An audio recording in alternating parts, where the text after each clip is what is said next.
Hey guys, it's Viger, and this is quite a different video if I do say so myself, the first of its kind, yada yada blah blah blah. Anyway, getting right into it, title says it all.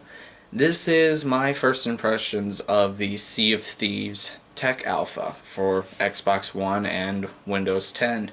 I was fortunate enough to be invited to the tech alpha of Sea of Thieves by Rare, so I have only them to thank for this and giving me the opportunity to, well, actually experience this game, because I'm going to be honest, I am very, very excited for it. It's on my list of games that I'm very stoked for in the coming years. This, Anthem, basically whatever Pokemon game is going to be on the Switch, and so on and so forth.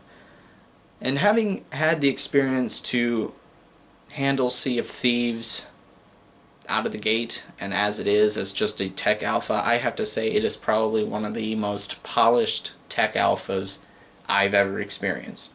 And I've had my fair share of betas, I've had my fair share of alpha experience as well, but this takes the cake because this isn't really even an alpha in and itself. This is like a demo before the demo before the demo. And even then, it was... I'm trying to ad-lib here because I don't have a script to work with, but I'm just kind of going off of what I can remember and what I felt playing the game. And I genuinely had a lot of fun doing basically everything in the game. Now, most of you are probably asking yourselves, what is Sea of Thieves, and why should I care? Why is Viger talking about this? Well, let me tell you, Sea of Thieves is probably the first ever true to form pirate MMO. You thought it would never happen, but yeah, it finally happened. Rare's finally decided to throw their hat into the MMO genre, and what better way than making a seafaring, treasure hunting, ship fighting pirate game. So, I guess this is the part where I go into explaining my first experiences with Sea of Thieves after getting it loaded up. At first, I was having a little bit of trouble because the day that I was actually going to be playing Sea of Thieves, Xbox Live crashed. And no Sea of Thieves that day, so I already fell one day behind. But that was neither here nor there. The next day, as soon as Xbox Live was able to start working again properly, once I got home from work, I was able to finally load up Sea of Thieves, and I was finally assigned a crew of 3, 4 total, including myself, and I was finally placed on a ship. The Broken Coral something or another, I think was the ship's name. I can't really remember. All the ships are randomly generated and completely the same to each other, so that there is a fair balance between ships to ships. So each ship is the same no matter which ship you get assigned to when you start matchmaking. You know where everything is, you know how everything works, and everything. And I want to say, if it's the tech alpha in and itself decided to take the Minecraft approach to explaining how the game works, how the world works, and how everything works. And by explaining, I mean not explaining anything. I was dropped onto the ship, 3 other people were running around doing stuff, and I had no clue as to what it was that I was supposed to be doing, what my purpose was, and what was genuinely going on around me. Thankfully, and maybe this is probably Sea of Thieves' biggest aspect, and probably its biggest selling point, the 3 people that I was assigned with on the Broken Coral, I'm just going to be calling it that now because that's the only thing that comes to mind. The 3 people that I was assigned with were very, very helpful. They were 2 Xbox players and 1 PC player, so already in this tech alpha there is crossplay between console and PC, which I greatly appreciate. They were really helpful in telling me exactly what it was that they were doing, where they were going, and what they were hoping to achieve. So, figured out we were going to an island to dig up a chest and move on and so on and so forth. Thankfully, being on Xbox One, I was able to quickly figure out which buttons did what. Before I knew it, I knew exactly where all my items were, where everything was on the ship, how to pull up my maps, how to show my maps to everyone else, how to pretty much play the game. I think it took me all of 10 minutes max to figure out how to do everything. And even then, as the hours, the days went on, slowly but surely began to figure out pretty much everything. Like the orientation of the wheel, using the gold brass knob on its center turning knob to figure out how aligned your ship is, to the left, to the right, or straight ahead. And before I knew it, I was navigating that ship through even the most difficult of islands and sailing right into coves very easily, coordinating with my team to drop anchor at the appropriate times to slide the ship into position, which I like to call the handbrake or the e-brake, depending on what you want to call it. But I'm digressing a little bit into ship-to-ship control. The first thing that we did was we did follow a map to a specific island where there was treasure buried. Finding the island on our ship's main map, we were able to plot a course, sail to it, and park inside the island itself. Part of the crew went out to venture in to see where the location of the chest was. I remained on the ship for security purposes to make sure nobody else would pull up alongside it and nab it or sink it. As my crew was wandering around, I decided to take matters into my own hands and briefly left the ship to try and help them. And lo and behold, we found our first chest. Actually, I found it, but I don't want to brag. We dug it up, and it was a weird looking chest, actually looking more like a barrel rather than a chest. Once it was fully dug up, we saw that it had a golden lion's emblem, almost like a figurehead, on the chest itself, and it looked very impressive. But it also had a spigot on its side. So this wasn't a regular chest, and upon fully digging it up, we realized that this chest was actually a special chest called the Chest of 1,000 Grogs. At first we didn't really think too much of it. We just thought, this is a really interesting chest. It'll fetch a really nice price on the at the outpost markets. And so I proceeded to pick it up and instantly learned that this chest has a few quirks to it. And by quirks I mean whoever picks it up becomes instantly drunk. So here I am, holding this barrel chest or whatever, stumbling around back and forth with little to no control over my player while this drunken accordion music is playing in my head, and everyone else around me is just laughing as I'm just stumbling around trying to navigate this chest back to the ship. One person was just completely not believing me and thought it was a complete act, so I dropped the chest and ordered him to pick it up, and as soon as he picked it up, the accordion music started playing and he started lumbering all over the place, and we were dying of laughter at that point. So, first chest we find makes anyone who picks it up instantly drunk. Sea of Thieves, people. So that brings us to our first point. Our next point is chests. The main objective within Sea of Thieves, or at least the tech alpha was, is to sail around, following your maps, following your clues, to different islands to dig up chests of varying rarities and pricing. It's almost like random loot drops or whatever, but the beauty of it is you're not trying to farm a specific thing. You don't know what you're going to dig up until you dig it up.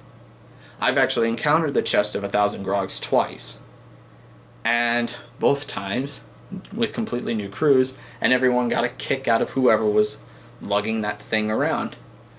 But each chest varies in degrees of rarity and pricing on the marketplace.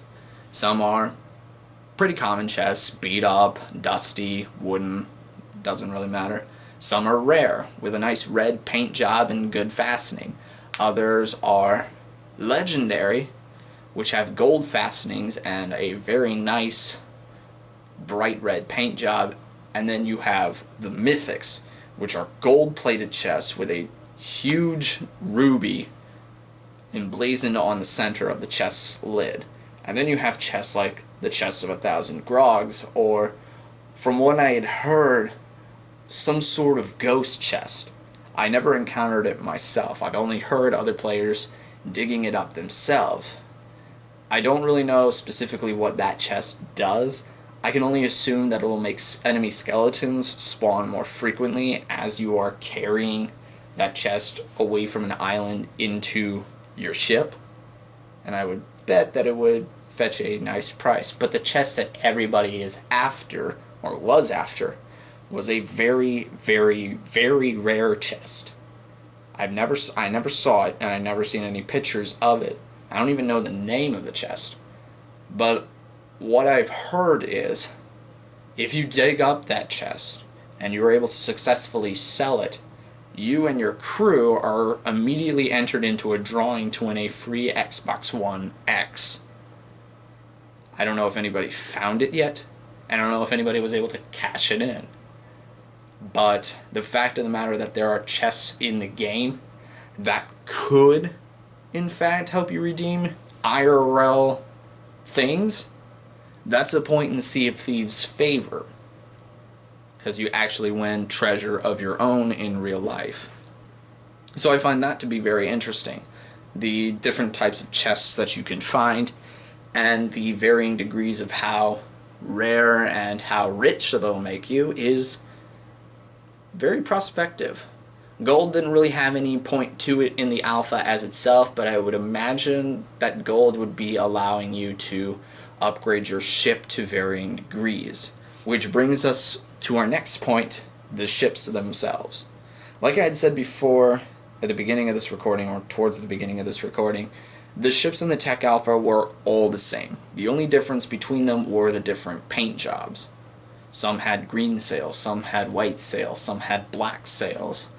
Some were painted red, some were painted blue, some were painted green again.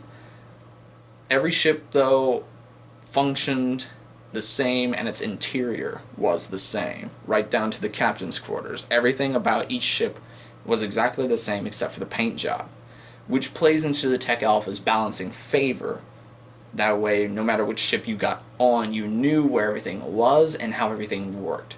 That being said, there are a number of ways that the ships can be improved, and that is with an upgrade system, which is probably what the gold will be used for.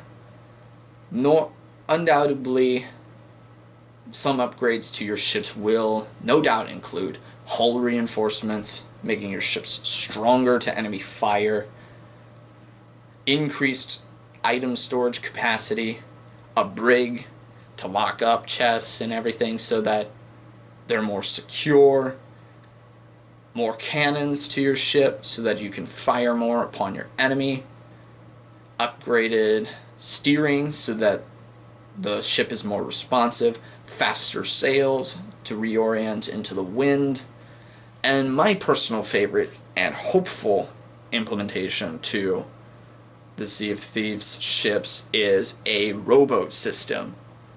I feel it's a bit unorthodox to be sailing in the middle of the sea and having to literally swim out from your ship to an island.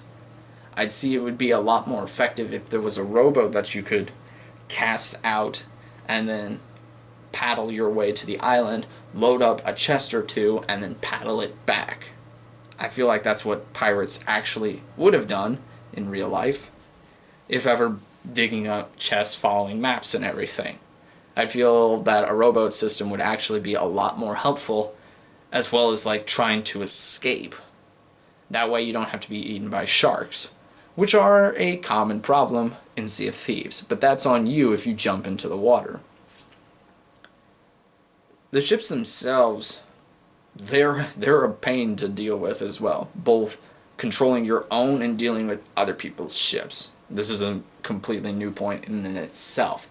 Ship control is immensely difficult for one person, but incredibly easy to maintain if you have a very, very synergized crew. Somebody needs to be taking the helm, somebody needs to be manning the sails, somebody needs to make sure that the holes are plugged up, and somebody needs to be ready on anchor should it be necessary to suddenly stop, turn, and re-engage another ship, or just navigation in and itself. Their communication is key when it comes to Sea of Thieves. If you are not communicating, you will not be effective. If your crew is not wanting to talk to you or even listen to you, my rule of thumb is leave. Do not bother with them. Find a new ship entirely. Because the only way that you will be able to work is if you are actually working together. So, yeah, if you don't have a team that's communicating with you, don't even bother with them. Just keep that anchor drawn and don't let them move unless they are talking to you, or inviting you into their party chat so that you can finally just start communicating and being like, hey, what are we doing? What do you want me to do? So on and so forth. I feel like that's a ripe opportunity for trolling to occur, just deliberate not listening, I guess. I don't really know the word. Misbehaving, mutiny, I don't really know what the specific word would be, but you catch my drift. Anyway, going back to ships and communication. One of the biggest hurdles when it comes to sailing your ship is the fact that while one person can have complete and total steering control of the ship, the sails for themselves can be in the way. So navigating through eyesight can be very difficult because you can see clear waters ahead, only to realize that there's an island straight ahead that you can't see because there's a giant sail in your way. Communicating with your crew to tell you whether left or right, south or west, which direction you're supposed to be going, is absolutely important as well. There have been numerous times where we have all mainsails dropped, catching the highest wind and steaming our way into our direction, but I'm sailing blind. So I have crew members telling me up front, out of the sail's way, which direction I should be going. And lo and behold, we end up exactly where we're supposed to be. Communication for the win. Now, going on to ships as well, ship-to-ship combat is another aspect of Sea of Thieves that I find to be very enticing as well. Most people, when they got the impression that yes, there will be players rolling around and they will not hesitate to blow your ship up, yes, that's going to happen. Yes, you are going to encounter them, and yes, some ships will sink your ship. But there's a number of ways that can actually be, how would I say, countered. I will say player-to-player combat isn't as smooth and refined as you would think, but then again, the Tech Alpha I think was more focusing on the treasure hunting aspect as well as the ship-to-ship combat rather than the PvP. And besides, PvP only really occurs in rare instances during ship-to-ship combat.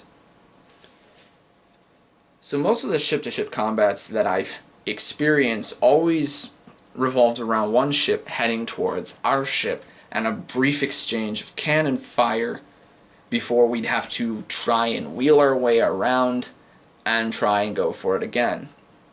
The key way of trying to do ship-to-ship combat, in my opinion, was exactly what was shown off in the E3 trailer, with each ship rolling up side by side going in the same direction. That way you can achieve maximum firepower on the enemy ship. And another trick that I had learned when it came to ship combat is the lower into the hole you aim, the greater chances of sinking the ship you get. Because yes, you can just fire on this ship repeatedly, doing lots of damage, doing lots of carnage, and knocking the crew around all over the place, but you're not sinking it. One of the ships that I was on, the Mad Monkey, was a ship hunter crew. And that is what we did. We didn't go around digging up treasure or just exploring. We went around ship hunting. And it was a lot of fun. I believe we did go 5 for 5. And we were able to sail away very easily without our ship sinking. I believe it was at the end of that session we just decided to run the ship aground and let it sink on its own before we got drunk in a tavern. And that's another thing that I will get to, one of the subtle things. But going back to ship combat, the lower you aim, the greater chances of sinking the ship increase. I don't know how it doesn't work, but when a ship reaches a certain point in sinking, players cannot dive down into its hull to try and repair the damage or try and bail it out. I guess it's just there's a point of no return, an event horizon of sorts, that the ship reaches where trying to save the ship is impossible. But the more holes you get into its underside, the better, and the faster it will sink. We were able to, the Mad Monkey was able to achieve this through a very, I guess again, synergy is the word here to describe how Sea of Thieves can actually work. A very synergized strategy of two of our guys on cannons hailing the underside of the ship, while another guy either shot his way out of a cannon or swam his way over to the enemy ship with me at the wheel of ours. And he would initially kill enemy players that were on board with either his blunderbuss, his flintlock pistol, or his saber, and then drop their anchor so that the enemy ship was a sitting duck, while the Mad Monkey just barraged it on the underside until the ship finally sunk, Titanic style, or capsized. And we'd never really collect any chests. If we did, it was out of convenience, but it was just 5 ships we encountered and 5 ships we sunk. And it was a lot of fun. Not gonna lie, it was a lot of fun. But now you're probably asking yourselves, what happens when your ship gets sunk? How do you balance out losing an entire ship and an entire plunder? Well, that's where the mermaids come in. Yes, there are mermaids. No, they are not hot. Mermaids will allow you to respawn on a brand new identical ship that you once had, allowing your crew to return to safe waters and continue your adventure unhindered. I don't believe you will lose any gold that you get when you cash in chests. I don't believe you will lose any of your own personal wealth when you die, because I feel like that's a very, very bad thing that could happen. But either way, when it comes to that, there is a balance to it, but I feel as though any ship, if it's upgraded or not, is still as vulnerable as any other ship in the game, so long as there is confusion and chaos on the deck. I could think of a level 2 ship. I don't know if levels will be a thing in the game, but imagine a level 2 ship with a completely synergized crew going up against a level 10 ship that's decked out with a lot of cannons, a lot of hull reinforcement, and even rowboats, but with a crew that has no clue what's going on, or just not listening to each other. And we could do the Mad Monkey approach, where 2 on cannons, 1 on wheel, 1 boarding, and this level 10 ship could go down in mere minutes to a level 2 ship, just because one has teamwork, the other has chaos. And I feel like that is a huge balancing plus in Sea of Thieves' favor, that any ship can go against any other ship, not just because one ship is better than the other, but one crew is working better than the other. And another thing that I noticed, and this was based off personal experience directly, is that while, yes, shooting cannons into the enemy's hull underneath it is an effective way of sinking it, shooting cannons onto their deck directly at players, while it doesn't instantly kill them but does do a decent amount of damage, does cause a lot of chaos. I remember one of the Mad Monkey's prey that we were hunting, we were finally pulling up alongside them and hailing them left, right, and center, and then all of a sudden a cannon shot out of nowhere suddenly collides into the wheel, causing me to detach from it and sending me straight into the water. I immediately ordered my crew to drop anchor to stop the ship for me to get back on. They were at first confused as to why I would order us to be a sitting duck to the enemy ship. And then I told them, because I'm not on the ship anymore, this ship is not being controlled. And I say that as I'm underwater and I see the Mad Monkey just sailing away further and further from where I am. Realizing that there was no one at the wheel anymore, they immediately dropped anchor. I went to immediately board the enemy ship and completely hacked them asunder. Because they didn't realize somebody had been blasted off, somebody had climbed on board, and somebody had killed them all. One of my shining moments and one of the greatest reversals that I had experienced in Sea of Thieves. I think also probably another little bit of a balancing issue that could occur.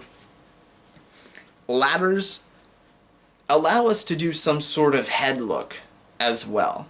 This happened so many times and it was a great defense for people that were trying to board. Once an enemy player was in the water and spotted swimming towards our ship, 2 people would come off cannons and immediately stake out the 2 side ladders that allowed for people to board the ship. And all you had to do was just pull out either your pistol or your blunderbuss, your shotgun, and just aim down, wait for them to start climbing, and then you blow their head off. Again, there's not really any gore to it, but still, that's exactly what's happening. And this is all because when you're climbing a ladder, whether it be the crow's nest or just the side of the ship, you can't look left, right, down, or even up. So you can't even tell if somebody is standing right in front of you, aiming down, ready to just fill you with lead. I think a way to balance that out is, while you can't use the blunderbuss on a ladder, you could pull out your pistol, your flintlock pistol, look up, and try and fire. Because I would believe that's something that you would do if ever given the opportunity. So that's another little bit of a balancing issue that could be added.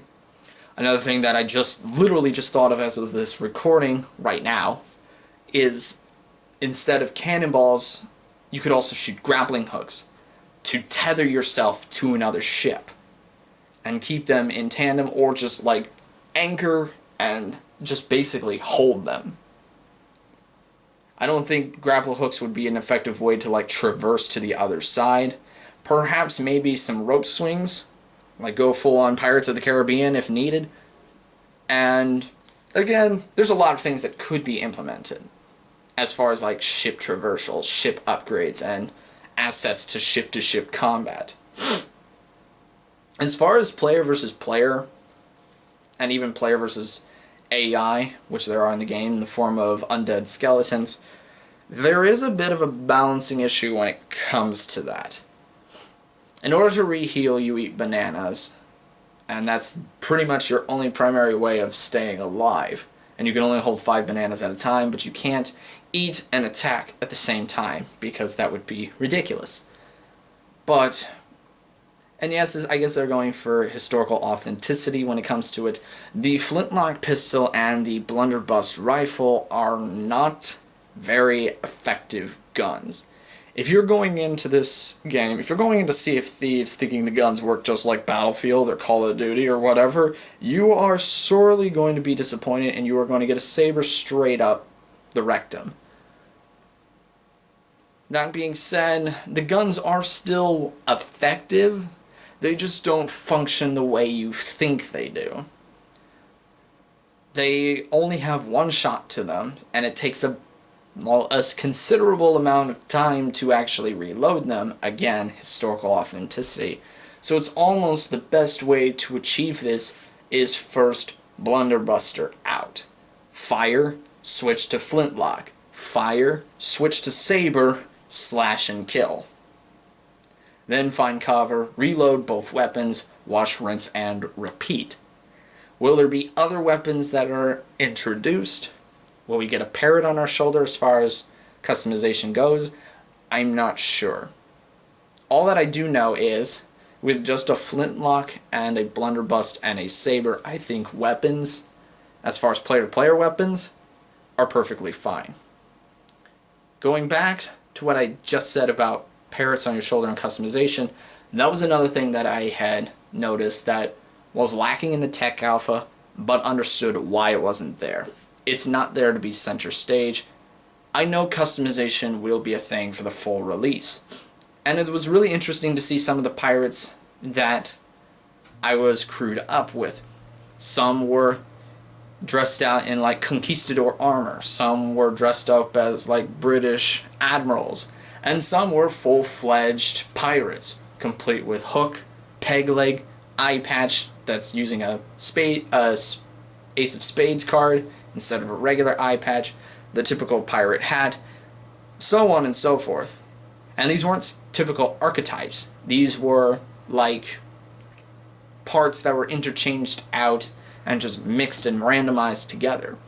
So I feel like that's a plus in Sea of Thieves' favor, that you should be able to make your own custom pirate. And as far as like the MMO part of it, I could almost say that Sea of Thieves could also be a pirate MMORPG in and itself. There is a lot of potential for role-playing, establishing your name out in the world of Sea of Thieves as the top player killer ship, the most expensive ship, the best crew in the game. There's a lot of opportunities for that. There's also a lot of opportunities just to have fun with the world that you're in some nonsensical ways. There is an ale chest in each ship. It is possible, and then you do have what they call tankard item, which is the pirate's iron mug, essentially, that you can fill up with ale, and you can drink non-stop, allowing yourself to get instantly drunk, not be able to control your character, and not only that, if you drink enough, you will start throwing up everywhere, and it is freaking hilarious, because not only does your player look like he's just exploding green chunks everywhere, but if you get close enough to a player, you can actually throw up on them and obscure their vision. It's very funny to do. And not only that, after we sank the Mad Monkey, after our 5-on-5 ship battle victory, we went into a bar, got completely wasted, and threw up on each other just for fun, because we know we could, because the game allows us to. And we were just dying of laughter. And I don't know why, but the next thing I did is I pulled out the bucket item, which is used for bailing purposes when your ship takes on water, and I had actually scooped up some of the vomit.